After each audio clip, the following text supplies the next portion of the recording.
ইয়াৰ ফলত নিযুক্তিপ্ৰাপ্ত যুৱক যুৱতীৰ সংখ্যা 1.5 লাখ সংখ্যা ক্ৰছ কৰি প্ৰায় 1,60,000 হ'বগৈ। তাৰ পিছতো আমি চেষ্টা কৰিম যাতে আমাৰ কাৰ্যকালৰ পঞ্চমটো বৰ্ষত আৰু 10-15 হাজাৰ নিযুক্তি আমি দিব পাৰোঁ।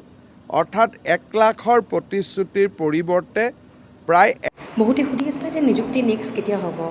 দেৰি নকৰিব, কাৰণ প্ৰিপেৰেশ্যন আপোনালোকে আৰম্ভ কৰক। যদি ৰখাইছে মে'ত আকৌ নতুন ৰিক্ৰুইটমেণ্ট আৰম্ভ হ'ব বুলি কৈছে চিফ মিনিষ্টাৰ ছাৰে।